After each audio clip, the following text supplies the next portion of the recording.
Hi, my name is Cindy Rose and I'm coming to you from my kitchen in Gainesville, Florida. Today I'm going to be making my spinach bacon bars that are a yummy appetizer. So let's get started. What I'm going to do is I'm going to start with about a pound of bacon, and I'm actually going to crisp that up in the oven. But I am actually going to cook a little bit more because I'm going to be also making a spinach salad that I want to use my bacon in, and so I'm going to add a few more pieces to my tray when I put it in the oven. And I've prepped my tray, I sprayed it with a little bit of cooking spray, and I'm just going to line my bacon up. The bacon is going to be going into the oven at 400 degrees, and I'm going to cook it between 17 and 20 minutes. It just depends on how fast the bacon crisps up. Okay, I'm going to get my onion chopped up. I'm going to use one small onion in this recipe. And you want to chop this into fairly small pieces because it is going into an appetizer that we're going to cut into about 2 by 2 pieces. So you don't want big chunks of onions in your bites when you're having your appetizer. So I'll get this chopped up, and in a second I'll be tossing that into my frying pan. Go. So I'm heating my pan up over medium heat. And I started cooking with cast iron about 5 years ago when I was living in Colorado. Fell in love with it and have been using it ever since. Absolutely love cast iron. And I'm cooking my onions today in butter in honor of Paula Deen. Can't go wrong with a little bit of butter. But you can also use olive oil if you prefer to use olive oil as opposed to butter. Either one would work just fine. So I'm going to melt that down, make sure my pan is hot, and then I'm going to toss my onions in to saute them up. Alright, so my butter is almost melted down, so I'm going to get my onions into the pan. And I'm not going to saute them for that long, maybe just about 4 or 5 minutes, just to soften them up a bit and take the bite, the strong onion flavor out of them before we mix it into the dish. And about a minute before I take the onions off, I'm going to add my garlic, and just so the garlic can release some of its flavors also. And then we're going to put that into the mixture, the spinach mixture. So we'll get that going. I think my pan might need to go a little bit warmer. And mix that around just to get the butter on the onions. And we'll let that cook for about 4 minutes. Then I'll add my garlic and we'll be good to go. So I'm going to get my garlic prepped while those onions are going. You can mince this if you do like chopping, but I find in this recipe you can use a garlic press just as easy to get the flavor of that garlic into the dish. So I'm going to squeeze my 2 cloves of garlic in here. And I wish you guys could smell my kitchen right now. Between the onions cooking, this garlic I've just put into the dish, and that bacon that's in the oven, it smells delicious. So let me just give this a quick stir. I'm going to leave it on just for a minute, and then I'm going to remove it from the heat. We'll let it cool down a little bit before we add it into our spinach mixture. Okay, I think my bacon's done, and so I'm going to get it out of the oven and get it onto a cooling tray and to let that grease drain a little bit. But look at that. Does that not look yummy? So I'm going to set that here and get these transferred over.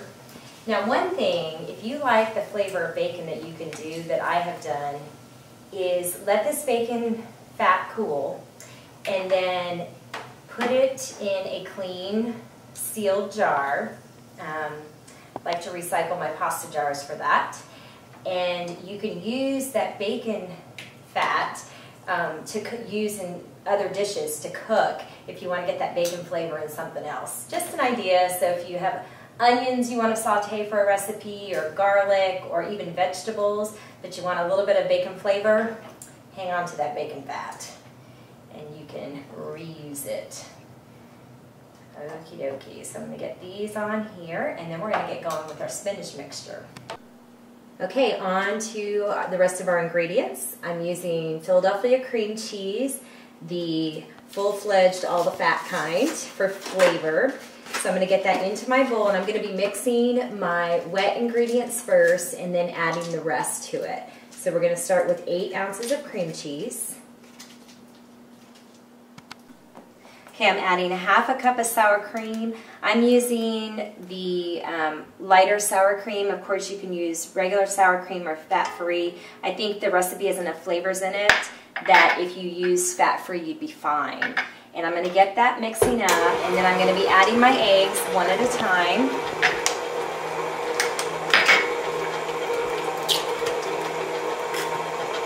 I'll be adding 3 eggs total.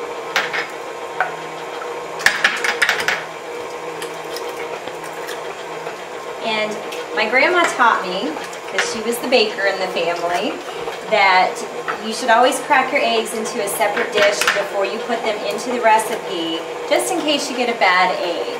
Now, I don't know if I've ever run across a bad egg in my day and time, but I would venture to guess when my grandma was growing up that maybe on the farm they ran into a few more bad eggs than what we get in the grocery store. So I'm going to incorporate that a little bit, and then I'll be adding my dry ingredients.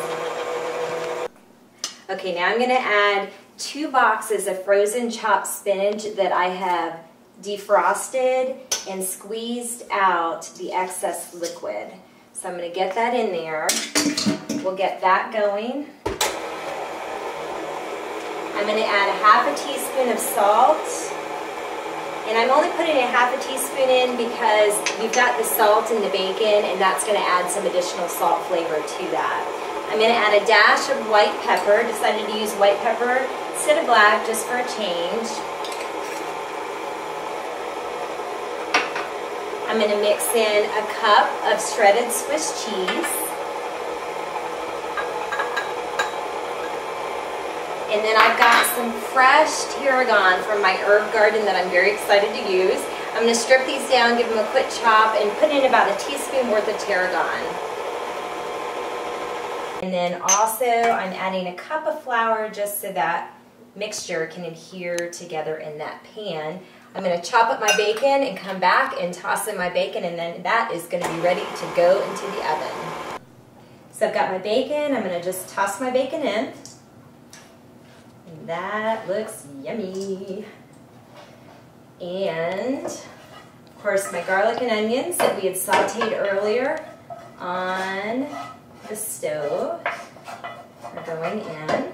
And I'll show you guys the color of those. I'll tilt this up a little bit so you guys can see my crispy bacon and my sauteed onions and garlic, and I'm going to mix that up and then put it in the pan. Just dump it in. I'm using a 9x13. I've greased it with some cooking spray. And we're going to cook it between 30 and 35 minutes. I've reduced the temperature in my oven from 400 degrees to 350 because 400 would be a little bit too hot for what I want to do with these. Just going to spread it out evenly.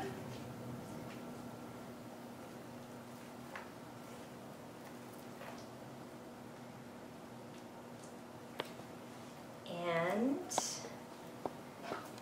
there you go. In a few minutes, you guys are going to see the finished product. So I've taken my bars out of the oven. I ended up cooking them for 35 minutes. I let them cool for about 10 minutes. You don't want to cut them when they're hot.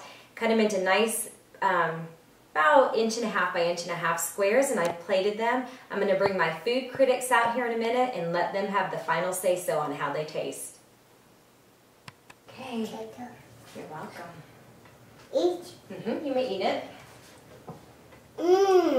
Thank you. Is that good? You like that? Thank you. You're welcome. Just Mama, Papa. Mama made those. Yummy. Those are good? Yeah. All right. Take them to the party tonight? Yes. Okay. There you have it. Spinach Bacon Bars by Cindy Rose.